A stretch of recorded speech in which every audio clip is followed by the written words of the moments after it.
निकले थे घर से एक नाम पाने के लिए, खपा दी जिंदगी परिणाम पाने के लिए। सितम किस्मत का है या उनके कर्मों का, खत्म हुई जिंदगी बस मुकाम पाने के। घटना को बयां करने के लिए यह चंद पंक्तियां काफी नहीं है। छात्र करंट की वजह से मर रहे हैं तो कहीं पर छात्र पानी में डूब कर मर रहे हैं। यह बहुत शर्मनाक है। वो युवा जो आईएएस बनने का सपना लेकर आए थे और कहा मैन मेड की आपदा से जिंदगी ना रही। यह वो युवा थे जो कल देश का भार और जिम्मेदारियों को अपने कंधे पर लेते। आखिर उनकी क्या गलती थी? वह तो बस पढ़ाई करने और अफसर बनने की प्लानिंग के साथ दिल्ली आए थे। दुख होता है यह सोचकर कि हम अपने जवान लोगों को खोते जा रहे हैं। इस घटना का जिम्मेदार किसे माना जाए? नमस्कार, आप देख रहे हैं जन दर्पण न्यूज। मैं हूं निधि। आपको बताते चले कि शनिवार शाम देश की राजधानी नई दिल्ली के ओल्ड राजेंद्र नगर स्थित एक कोचिंग सेंटर के बेसमेंट में पानी भर जाने की वजह से 3 छात्रों की मौत हो गई। घटना के बाद चलाए गए रेस्क्यू ऑपरेशन में कई घंटों बाद छात्रों के शव को निकाला जा सका।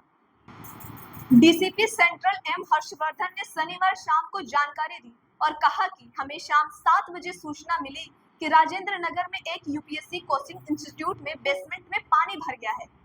कुछ लोगों के फंसे होने की आशंका है।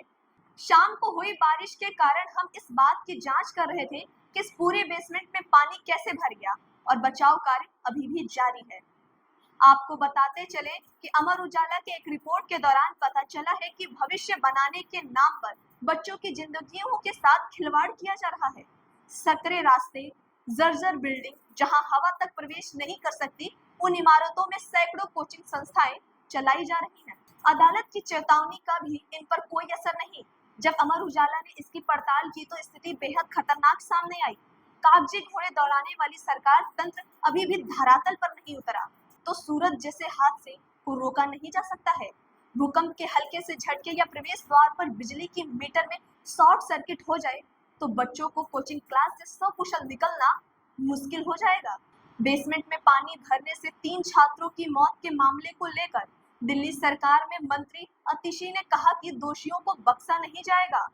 उन्होंने एक्स पर पोस्ट करते हुए लिखा, दिल्ली में शाम को हुई बारिश के कारण एक दुर्घटना की खबर है। राजेंद्र नगर में एक कोचिंग सेंटर के बेसमेंट में पानी भरने की खबर है। दिल्ली फायर विभाग और एनडीआरएफ मौके पर है। दिल्ली के मेयर और स्थानीय विधायक भी वहां पर हैं। मैं हर मिनट की खबर ले रही हूँ। यह घटना कैसे हुई, इसकी मजिस्ट्रेट जांच के आदेश दे दिए गए हैं।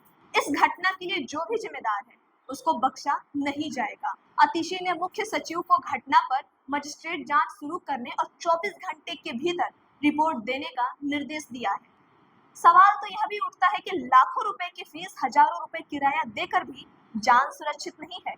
अंग्रेजी माध्यम से यूपीएससी परीक्षा की तैयारी करने वाले लगभग 2 लाख से अधिक स्टूडेंट दिल्ली के ओल्ड राजेंद्र नगर, पटेल नगर और करोल बाग इलाके में रहते हैं। यह तीनों ही यहाँ के रेसिडेंशियल इलाके हैं। हाल ही में नॉर्थ कैंपस के एरिया में बारिश के बाद करंट लगने से एक स्टूडेंट की मौत हुई थी। उस घटना से यहाँ के छात्र डरे हुए थे। इसी बीच फिर शनिवार की घटना ने उन्हें झकझोर कर रख दिया। यहाँ तैयारी करने आए एक छात्र ने बताया कि कोचिंग सेंटर के बेसमेंट में पानी भर जाने की वजह से स्टूडेंट की मौत ने उन्हें हिलाकर रख दिया। उन्होंने कहा कि हम लोग यहाँ कमरे का 20,000 किराया देते हैं और लाखों की फीस देते हैं। देश भर के स्टूडेंट यहाँ पर तैयारी के लिए आते हैं, लेकिन हमारी जान की परवाह न कोचिंग वालों को है और न ही सरकार को। अब तो सवाल यह भी बनता है कि इन मौतों का जिम्मेदार कौन है? आखिर किसी न किसी को तो लेना होगा इसकी जिम्मेदारी। ऐसा इसलिए क्योंकि इसे दुर्घटना तो कह नहीं सकते। मृत छात्रों के परिजन भी इसे गैर इरादतन हत्या का मामला बता रहे हैं। फिलहाल पुलिस प्रशासन और सरकार बस सफाई पर सफाई दे रही है। उधर घटना से राजधानी में पढ़ रहे हजारों छात्रों में आक्रोश है। आम लोगों में गुस्सा और इस घटना को लेकर हर किसी के मन में कई सवाल हैं। दिल्ली के पॉश इलाके में मौजूद इतने नामी कोचिंग सेंटर में आखिर इतनी बड़ी लापरवाही कैसे हो सकती है? सोचने वाली बात है कि क्या बीत रही होगी इन युवाओं के परिजनों पर, जो इन बच्चों के माता पिता हैं, जिन्होंने अपने जिगर के टुकड़ों को आईएएस बनने के लिए दिल्ली भेजा था। उन्हें क्या पता था कि लाखों रुपए खर्च करके जिस बच्चे को उन्होंने अच्छी जिंदगी के लिए देश की राजधानी में भेजा है, वही इस जिंदगी में नहीं रहेंगे।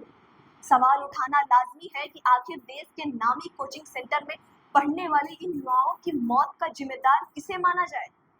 क्या कोचिंग सेंटर वाले मानेंगे कि यह उनकी लापरवाही का नतीजा है? दिल्ली सरकार क्या लेगी इस घटना की जिम्मेदारी? इस पर क्या है आपकी राय? हमें कमेंट बॉक्स में जरूर बताएं।